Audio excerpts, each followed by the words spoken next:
안녕하세요. 열정윤리 선생님입니다. 이제 여러분들 선생님 진짜 좀 오랜만에 영상을 올리는 거거든요. 여러분들은 잘 모르겠지만 그래도 선생님 채널을 이렇게 구독해주는 아주 소수의 소중한 친구들은 선생님 처음에는 영상을 굉장히 많이 올리더니 요새 이렇게 뜸하지 이렇게 생각하는 아주 소수의 손가락에 꼽을 수 있을 정도의 그런 친구들이 있을 겁니다. 그 온라인 수업이 끝나고 이제 본격적으로 이제 등교 계약을 하면서 학교 수업에 집중을 해야 되기 때문에 사실 유튜브 영상을 찍는 것이 여력이 많이 되지는 않더라고요. 그래서 그럼에도 불구하고 유튜브 계속 영상을 이렇게 찍어서 올리는 이유는 선생님이 이제 겸손이라는 것을 이제 정말 느끼게 됩니다. 어, 유튜브 안에서 정말 다양한 선생님들이 다양한 영상을 찍은 걸 보고, 난 진짜 갈 길이 멀고 더 많이 공부하고 배워야 되겠구나, 이런 생각이 많이 들었거든요. 그래서 이런 겸손의 자세를 우리 유튜브가, 구글이 선생님한테 이제 가르쳐 준 거죠. 그래서 오랜만에 선생님 영상 기다려준 그렇지, 너를 위해서 지금 찍는 거야. 어려웠던 니브어 한번 선생님이 가르쳐 줄게요. 그래요. 우리 니브어 하면 여러분들 뭐가 생각나나요? 책 이름 생각나지 않나요? 음, 여러분들 선생님이 웬만하면 그 윤리 공부하면서 뭐 외워라, 암기해라, 뭐 이런 얘기 잘 안 하거든요. 그런데 진짜 이거는 이 사람은 책 이름을 기억하면 거의 70%는 끝나는 겁니다, 여러분들. 70%. 이 사람 책 이름 아나요, 여러분들? 바로 도덕적인 뭐지? 도덕적 인간과 그다음에 비도덕적 사회.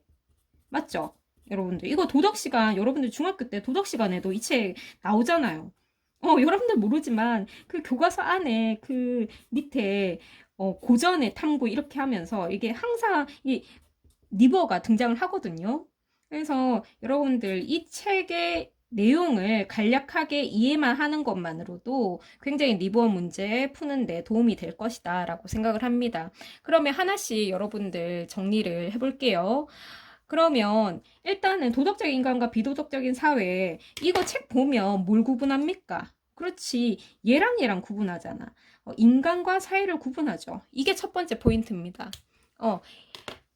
인간과 사회를 구분하고 인간 행동과 사회의 행동, 인간의 도덕성과 사회의 도덕성을 구분했다는 게 첫 번째 포인트입니다.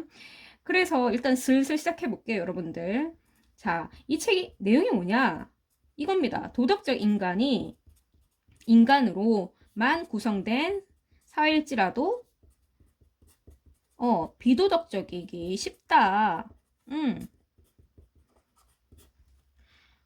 왜 그럴까? 여러분들. 더 들어가 볼게요. 자, 도덕적 인간은 왜? 사회 이익을 위해서 뭐 하기 쉽다? 비도덕적인 행동을 하기 쉽기 때문이다. 다시. 자, 첫 번째, 이 책의 내용이 뭐라고요? 도덕적 인간으로만 구성된 사회일지라도 비도덕적이기 쉽다라는 게 첫 번째고, 그 다음에 두 번째는 뭐냐면, 도덕적 인간이라고 할지라도 그가 속한 사회 이익을 위해서 쉽게 비도덕적인 행동을 하기 쉽고, 그가 가지고 있는 도덕성은 그 사회 안에서 쉽게 그 도덕성이 약화된다라고 표현을 합니다. 그러면 여러분들 궁금하겠죠? 왜 그럴까? 왜 그러냐면 여러분들 선생님이 일본의 예를 한번 들어볼게요. 여러분들 독도는 누구 땅입니까? 당연히 우리나라 땅이죠.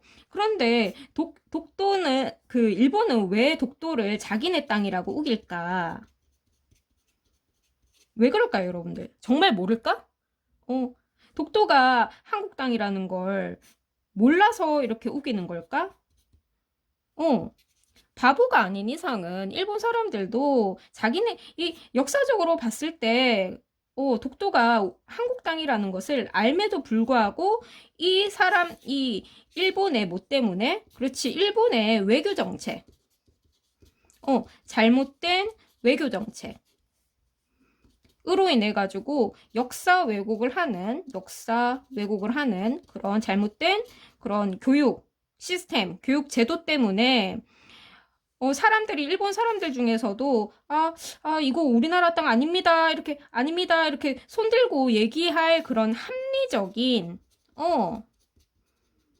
목소리가, 혹은 합리적인 세력이, 형성되기가 힘들다라는 거지. 자꾸 왜 그래 부끄럽게 일본 독도 한국 땅인데 우리끼리 그러지 말자. 이렇게 비판하는 목소리. 혹은 견제하는 목소리가 뭐에 부딪히기 때문에 그렇지 자국의 이익과 상충되기 때문에 쉽게 이런 목소리를 내지 못한다라는 거지. 그래서 그래요. 도덕적인 인간이라고 할지라도 그런 구성된 사회일지라도 비도덕적인 사회이기 쉽고 그 다음에 도덕적인 인간이라고 할지라도 그 사회 이익을 위해서 비도덕적인 행동을 하기 쉬운 이유는 기본적으로 첫 번째는 개인 안에서 개인적인 관계에서의 그런 이기적인 충동은 개인이 가지고 있는 뭐 양심이라든지 이성이라든지 이런 거에 의해서 쉽게 제어가 될 수 있다. 이게 무슨 말이냐면 여러분들 잘 봐라. 여러분들 다른 사람 물건 부러워하거나 약간 탐나는데 이런 생각한 적 있나요? 얘가 만약에 금목걸이를 하고 있다라고 해보자. 야, 저 금목걸이 참, 좋은데. 그렇다고 해서 여러분들, 자, 너 뺏어갈 거야 하고 딱 뺏어가진 않잖아. 그죠? 왜? 우리 마음속에는 착한 양심의 소리가 있고, 그 다음에 우리 머릿속에는 뭐가 있기 때문에, 그렇지, 이성을 탑재하고 있기 때문이지. 그래서 이성이나 양심이 바로 발휘가 되면서 이렇게 이기적인 욕심, 그다음 잘못된 행동 이런 것들을 금방 우리가 쉽게 제어하는 것이 가능할 때가 많잖아요. 그죠? 하지만 어때? 만약에 A 나라와 B 나라가 있어. 그러면 B 나라하고 A 나라하고 서로 대치되는 상황에서 A 나라가 B 나라와 전쟁을 하면서 영토를 다투고 있을 때 A 나라에 살고 있는 사람이 쉽게 야, 우리나라 땅도 아닌데 왜 다른 나라 땅 그 빼앗으려고 이렇게 전쟁을 하려고 하냐? 한 개인이 아니면 그런 합리적인 세력이 자국에 대해서 비판하기가 쉽다 어렵다? 쉽지 않다라는 거지. 이런 점에서 개인적인 그런 이기심들이 이제 집단 안에서 점점 더 증폭된다라는 거죠. 증폭되면서 이게 어떤 식으로 가냐면 집단 이기주의로 확대되는 거죠. 집단 이기주의로. 그리고 두 번째, 계속 얘기하는 거지만 바른 소리 하기 쉽지 않다라는 거지. 나라가 잘못된 정책이나 제도나 이런 것들을 수행하려고 할 때 사회 이익을 무시하면서 바른 소리 하기가 쉽지 않다. 이게 무슨 말이야? 그렇지. 합리적인 소리, 합리적인 비판 세력, 합리적인 세력을 형성하기가 쉽지 않다라는 거지. 됩니까? 그렇지. 우리는 보통 이런 바른 소리 하는 사람들을 뭐라고 합니까? 그렇지. 집단지성이라고 하잖아. 집단지성. 집단지성. 그런데 이게 사회 이익과 그다음에 국가의 명령과 상충되게 되면은 이런 집단지성이 쉽게 형성되기가 어렵다라는 거지. 그죠? 그 다음에 그렇게 봤을 때 여러분들 결론입니다. 자, 벌써 결론. 자, 일단 한번 해볼게요. 이렇게 봤을 때 잘 나오는 표현 중에 하나인데 개인의 도덕성은 물론 뭐에? 사회 집단의 도덕성에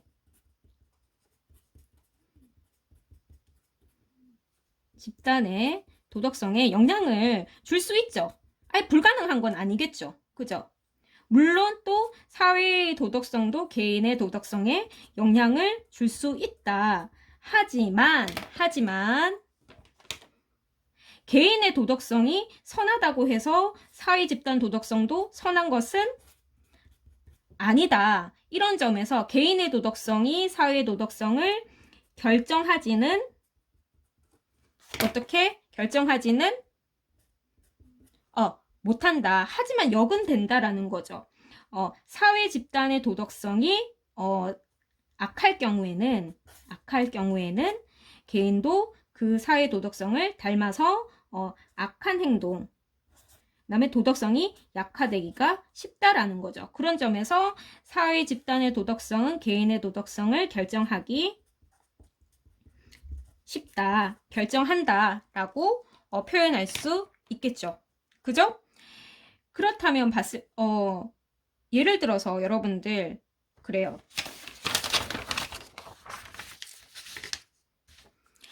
이때 말하는 여러분들 사회 집단의 도덕성이 뭘까요?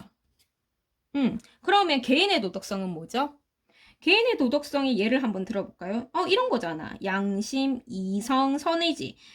양심, 이성, 그 다음에 선한 행동을 하려고 하는 실천의지를 세 글자로 뭐라고 하죠? 그렇지, 선의지지. 이런 것을 개인의 도덕성이라고 하고, 사회 집단의 도덕성이라고 하면은 사회에 뭐가 도덕적이어야 된다라는 겁니까, 여러분들? 사회의 구조, 그 다음에 사회의 제도, 그 다음에 사회의 정책, 이런 것들을 우리가 사회의 도덕성이라고 하잖아요. 그죠? 이런 것들이 도덕적이어야 된다라는 것이 사회의 도덕성, 사회윤리라고 하는데, 그 일본처럼 그런 외교 정책, 독도는 자기 땅의 땅이라고 우기는 그런 부정의한 정책을 할 경우에는 일본 사람들도 어때? 그 영향을 받아서 부조리한 생각, 그 다음에 우리나라에 피해를 줄 수 있는 그런 비도덕적인 생각과 행동을 할 수 있다라는 거죠. 그런 점에서 사회 도덕성은 개인의 도덕성을 결정한다라고 표현을 할 수가 있겠죠. 됩니까? 그래요. 그렇게 봤을 때 여러분들 자, 두 개를 한번 비교해 보자. 어느 쪽이 더 도덕적일까? 어느 쪽이 더 수준 높은 도덕성일까? 사회의 도덕성과 개인의 도덕성 두 개를 수준을 한번 비교해 보자. 어느 쪽이 더 도덕적으로 우수하고 어느 쪽이 더 쉽게 약화될까? 도덕성이 이쪽이겠죠. 개인 간의 관계는 개인 간에 필요한 윤리 도덕적인 문제는 여러분들 이런 것들에 의해서 쉽게 그렇게 쉽지는 않겠지만 그래도 제어 가능하지만 사회 도덕성은 이것만으로는 개인의 도덕성을 함양하는 것만으로는 확보되기가 어렵고 쉽게 비도덕적인 행동을 하기 쉽다라는 거죠. 그러면서 여러분들 하나 가장 대표적인 예가 그 국가의 그런 팽창 정책. 팽창 정책이 뭐죠, 여러분들? 그렇지, 영토를 확장을 시키려고 하는, 전쟁을 벌이려고 하는 그런 정책이잖아. 이런 정책은 쉽게 인간을 국가의 이름으로 전쟁터에 나가서 국가의 이름으로 살인을 저지르게 하기도 하죠. 선생님 지금 방금 한 얘기 여러분들 기억이 나나요? 가장 중요한 거죠, 여러분들. 사람들은 다 이런 이타심을 가지고 있습니다. 이타심이 뭐죠? 다른 사람을 위해서 헌신하고자 하는 그런 마음이잖아요. 근데 이게 자기가 속한 자기 집단 사람들에 대한 이타심은 뭐랑 만나면 그렇지, 집단에 대한 헌신과 집단에 대한 충성심을 우리가 세 글자로 뭐라고 합니까? 그래요. 애국심이라고 하잖아요. 그죠? 잘 봐라. 자기 집단 사람들, 자기가 속한 구성원들, 자기 집단의 구성원들을 위하려고 하는 그런 이타심이 뭐랑 만나면, 애국심이랑 만나면 이 이타심은 뭐로 변질된다? 그렇지, 국가이기주의로 변질된다. 그 다음에 수는 기출 표현이죠. 전환시킨다. 자, 이것도 선생님이 한번 다시 설명을 해볼게요. 여러분들, 우리나라가 갑자기 다른 나라와 전쟁을 벌인다라고 해보자. 전쟁 상황입니다. 서로 전쟁하는 상황에서 여러분들, 만약에 우리나라가, 그럴 일은 없겠지만, 만약에 공격 전쟁을 시도한다. 그리고 약소국에서 의도적인 공격 전쟁을 하려고 하는 그런 상황, 부조리한 상황이 벌어진다고 해보자. 우리나라 대한민국 그럴 일은 절대로 없겠지만, 그러면 여러분들 우리나라가 이런 행동, 전쟁을 벌이는 거에 대해서 우리가 그러지 마라. 비판의 목소리 내기 쉬울까 어려울까? 어렵지. 그리고 만약에 타국과 전쟁을 벌이는 상황이 되면은 우리는 전쟁에 징집될 수도 있잖아요. 그죠? 그러면 전쟁에 참여해서 우리나라를 위해서 또 우리나라의 승리를 위해서 애국심을 발휘하겠죠. 그렇지. 우리 공동체 안의 사람들을 위하려고 하는 그런 뭐가? 이타심이 애국심이랑 만나면 뭐가 된다? 타국에 대해서 타국에 대한 국가이기주의. 국가이기주의가 뭡니까? 자신의 나라의 이익만 중요하게 여기고 다른 나라의 이익을 해치는 행동이 국가이기주의잖아요. 그죠? 그렇게 봤을 때 우리는 보통 애국심 하면은 좋은 거예요, 나쁜 거예요? 우리는 좋은 거라고 생각을 하지만 이런 리뷰의 입장에서 봤을 때 우리가 애국심에 대해서 우리가 잘 한번 비판적으로 생각을 해봐야 된다. 애국심이라는 것은 윤리적으로 굉장히 역설적인 것이다. 모순적인 것이라고 하는 거죠. 그래서 애국심이라는 것을 굉장히 비판적으로 바라본 것이 니부어의 생각입니다. 자, 그러면 우리가 이제 의문이 들어야죠. 왜 그럴까? 왜 인간은 도덕적인데 사회는 비도덕적이지? 그리고 그 사회를 구성하는 모든 인간이 도덕적이라고 할지라도 그 사회는 도덕적이기 쉽다. 그리고 아무리 도덕적인 인간도 자신의 속한 사회 이익을 위해서 비도덕적인 행동을 하기가 쉽다라고 표현을 하는데 왜 그럴까? 이 이유에 대해서 니버는 윤리적인 차원을 두 가지로 구분을 하는데 그게 바로 개인윤리와 사회윤리입니다. 개인윤리와 사회윤리 이렇게 구분해서 생각을 해야 된다라고 얘기를 하는 거죠. 결론부터 얘기해 볼까요, 여러분들? 이거 두 개 중에서 무엇이 더 중요할까? 니부어는 둘 다 중요하다 이렇게 끝나야 되는 거예요. 둘의 조화가 중요하다라고 얘기하는 거죠. 다시 한번 정리해 볼게요. 여러분들 개인윤리에서는 무엇을 중요하게 여깁니까? 무엇이 도덕적이어야 된다고 보죠?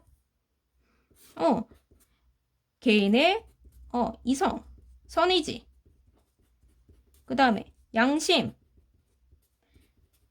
이런 것들이 중요하고 만약에 개인윤리가 뭔가 개인 간의 관계, 윤리적인 문제가 발생하면 원인은 뭐에 있다? 이성이 약간 떨어지거나 선의지가 별로 없거나 양심이 썩었거나 뭐 이런 원인이고 그 다음에 개인윤리 문제를 해결하기 위해서는 그렇지 이런 것들을 잘 함양하면 되겠죠. 원인과 해결 방법을 다 여기에 개인의 도덕성 차원에서 두는 반면에 사회윤리는 아까 전 선생님 사회의 도덕성 하면 무엇을 강조한다 그랬죠? 그렇지. 사회 구조와 또 뭐 사회 제도와 그 다음에 또 뭐 사회 정책이죠. 그렇게 봤을 때 사회윤리는 그 집단 간의 문제가 생겨날 때는 원인이 뭐가 있다? 뭐에 있다? 그렇지. 사회 구조, 제도, 정체에 문제가 있고, 해결하기 위해서는 뭐예요? 구조를 개선하고, 제도를 개선하고, 정책을 개선하고. 그렇지. 이 차원에서 보는 건데, 자, 니버가 처음으로 사회윤리에 대해서 개념을 얘기했기 때문에, 자, 개인윤리는 다 필요 없어. 이제 다 집어쳐. 이런 게 아니잖아. 그죠? 이 둘의 조화를 강조했다라는 게 결론입니다. 그러면 조금 더 진지하게 나가볼게요. 자, 각각은 도덕적인 이상이, 추구하려고 하는 도덕적인 이상이 다르다. 이 얘기를 합니다. 개인윤리 차원에서 우리가 도덕적인 이상은 뭐야?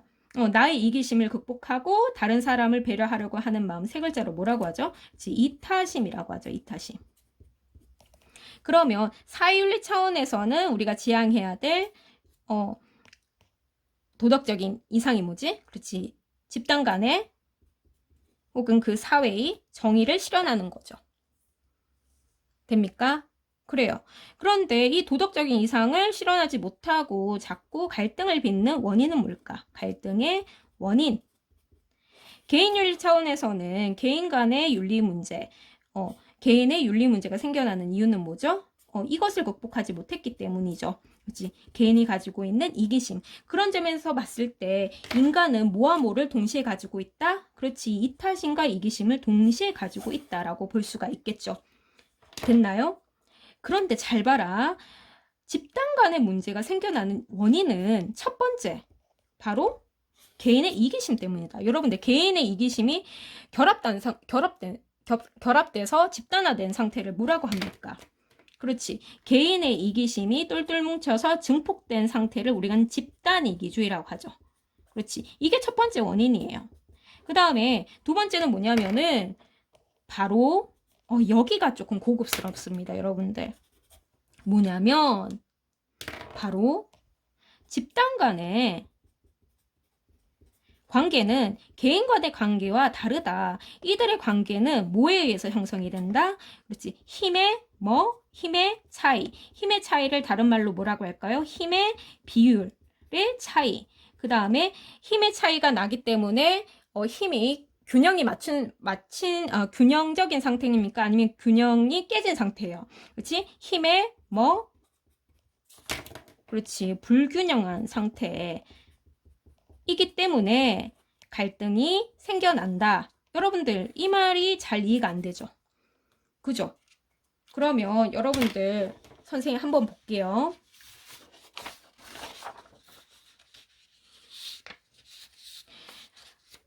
여러분들, A 나라와 B 나라가 있어. 여기가 A고 여기가 B 나라야. 어느 쪽이 더 강대국처럼 보입니까? A가 강대국이고 B가 약소국이에요. 그 다음에 두 번째 경우 A 나라와 B 나라는 둘 다 힘이 똑같아요. A 나라, B 나라. 잘 봐라. 얘들아, A 나라는 1번의 경우에 B나라를 침략하기가 쉬울까? 2번의 경우에 B나라를 침략하기가 쉬울까? 다시 A나라 경우로 봤을 때 접경지역인 B나라로 이렇게 영토를 확장하고 싶잖아. 그지? 그러면 1번의 경우, 1번의 상황일 때 A나라는 전쟁을 시작을 하기가 쉬울까? 아니면 2번 상황일 때 전쟁을 시도하기가 쉬울까? 그렇지, 여러분들. 이쪽은 전쟁을 일으켜도 승산이 있을지 없을지 장담을 못하잖아요. 왜냐하면 힘이 비슷하기 때문에. 그렇지, 힘이 비슷한 상태에서는 집단 간에는 별 문제가 없을 가능성이 많다라는 거지. 그런데 문제는 뭐냐면 이렇게 힘의 균형이 깨진 상태에 이때는 뭐냐면 약소국에 대해서 강대국이 침략하고 땅 빼앗고 삥 뜯고 그 다음에 분쟁화하면서 자꾸 영토를 야금야금 비도덕적인 행동을 하기가 쉽다라는 거지. 쉽게 부정의한 행동을 하기가 쉽다라는 거지. 뭐 때문에? 그렇지. 자, 선생님 저울을 한번 매달아 볼게요. A 나라와 B나라에 뭐가 차이가 난다? 그렇지. 힘의 비율 차이. 즉, 힘의 차이 혹은 힘이 불균형한 상태이기 때문에 뭐가 생긴다? 그렇지. 부정의한 행동이 그 국가가 쉽게 정의롭지 못한 행동을 할 수가 있다라는 거죠. 됩니까? 그러면 여러분들 이제 이 문제를 어떻게 해결해야 될까? 이렇게 힘의 균형이 깨진 상태에서는 A나라가 B나라에 계속 부정의한 행동을 하기가 쉽겠죠. 그러면 여러분들이 제3자라고 했을 때 A나라 대통령한테 가가지고 대화하고 그 다음에 설득하고 그러면 안 됩니다. B나라에 조금 땅을 좀 떼주세요. 양보하세요. 이렇게 하면 이 사람들이 말을 듣습니까? 안 듣습니까? 안 듣는 거지. 그러려면 얘를 어떻게 해야 돼? 억지로 말려야 되는 거야. 억지로. 억지로 하지 못하게 말려야 되는 거야. 대표적으로 현실적인 현실주의 입장에서는 뭘 강조하냐면 힘의 균형을 맞춰야 된다라고 표현합니다. 이게 무슨 말이냐면 지금 힘의 균형이 깨진 상태잖아요. 그죠? 이런 힘의 균형이 깨진 상태에서 힘의 균형을 맞추기 위해서는 어떻게 해야 될까? 대표적인 게 주변 국가의 동맹을 맺는 뜻이 맞는 이익이 이렇게 서로 맞는 다른 나라들 뭐 B나라, E나라, D나라, F나라 이렇게 같이 힘을 연맹을 맺어서 그렇지. A국에 대해서 무력적으로 저항하는 방법이 대표적인 방법이겠죠. 그러면 힘의 균형이 맞겠죠. 그러면 이 상태보다는 전쟁이 덜 일어나겠죠. 됩니까?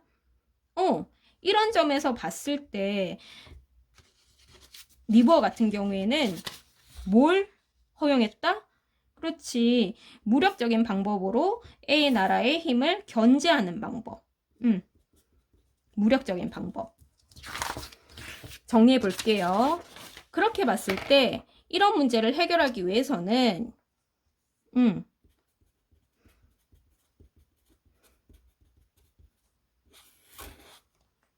갈등을 해결하기 위해서는 개인윤리 차원에서는 뭘 강조하냐면 개인의 도덕성을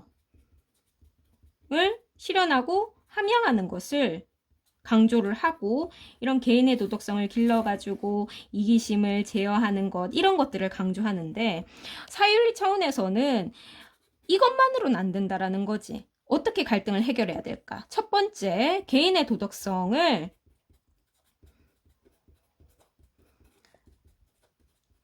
이 필요합니다. 그 다음에 두 번째, 또 뭐가 필요하냐면, 강제력이 필요해요, 강제력. 강제력이나 혹은 폭력도 사용 가능하다, 이렇게 표현을 하는 거죠.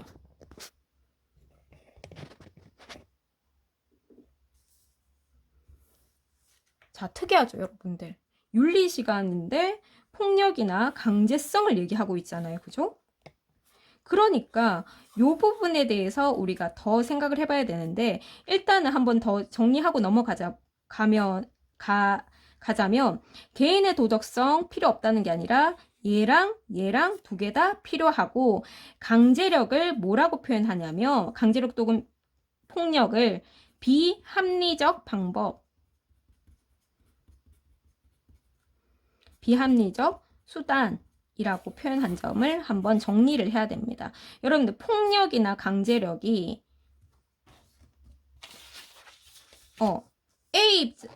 A 나라의 그런 부정의한 행동을 막기 위해서 A 나라가 자율적으로 선택하는 겁니까? 아니면은 A 나라가 그렇게 하지 못하도록 억지로 막는 거예요. 그지? 자율적으로 선택하는 것은 합리적인 건데 A나라가 자율적으로 이렇게 바뀔 수 있도록 기다려주는 것이 아니라 억지로 그렇게 하도록 만드는 거잖아요. 그죠? 그렇기 때문에 이것은 비합리적인 수단이다 라고 할 수가 있겠죠. 여기서 포인트는 뭐냐면 여러분들 이 강제력이 어느 정도인지 그리고 강제력을 어떻게 써야 되는 건지에 대해서 우리가 조금 더 알아봐야 되겠죠. 그죠? 그래서 선생님이 이 부분에 대해서 조금 더 정리해 보도록 하겠습니다. 니부어가 생각하는 정치적 강제력이란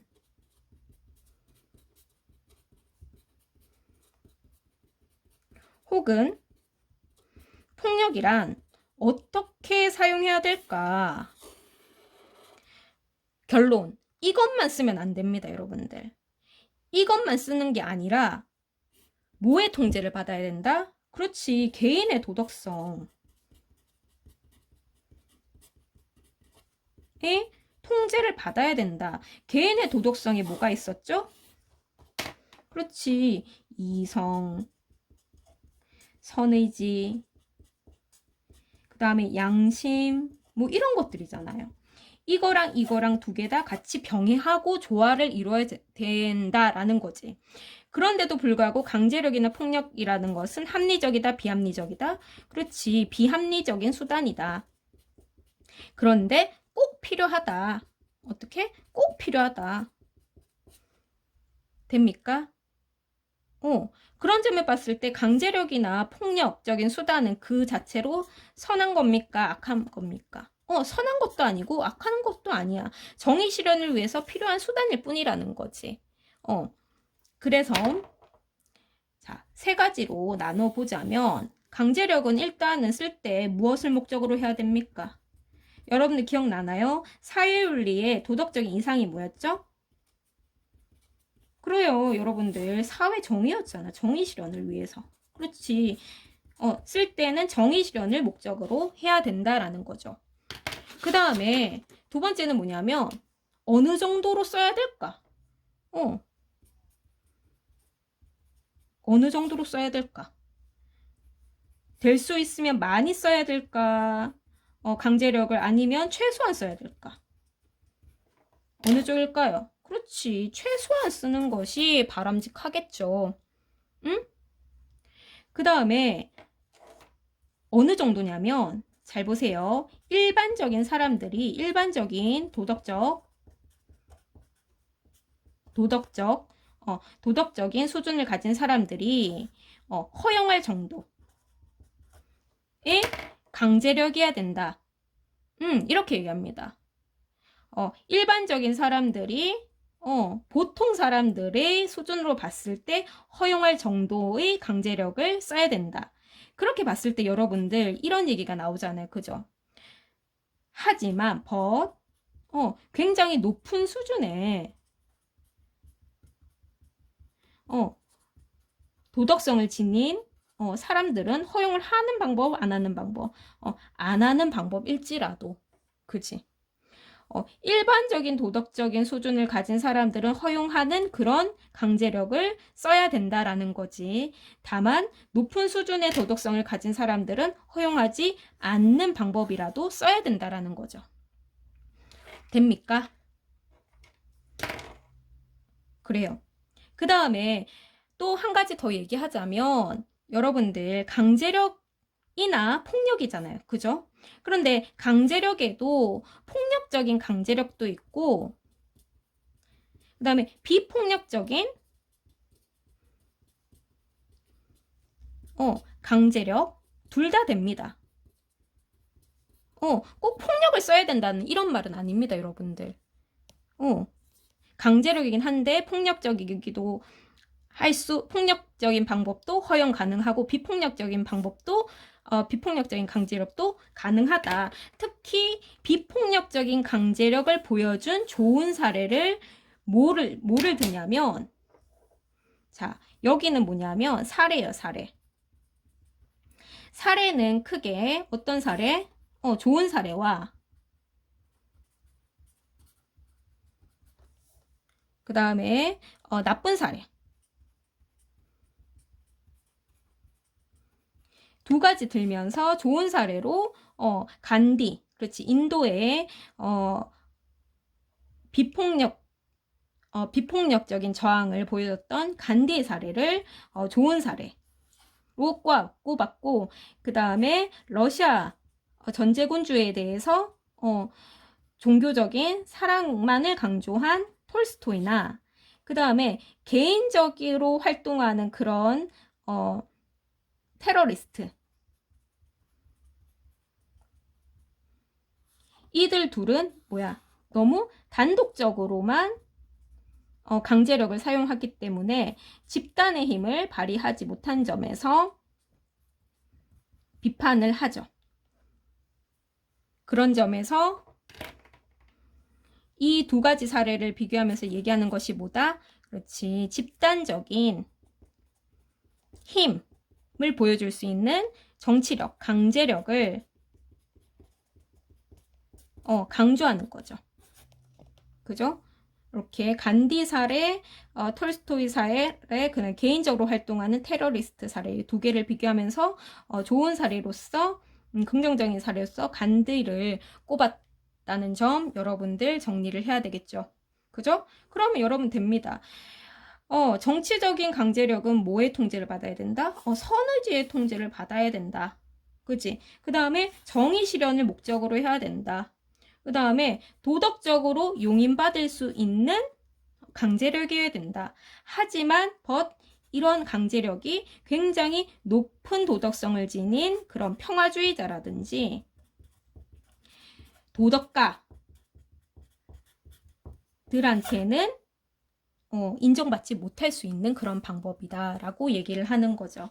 자, 오늘 리뷰어 굉장히 많은 내용 했었는데 잘 따라와줘서 고맙습니다. 이상 열정윤리였습니다. 여러분들 다음 영상에서 봐요. 안녕.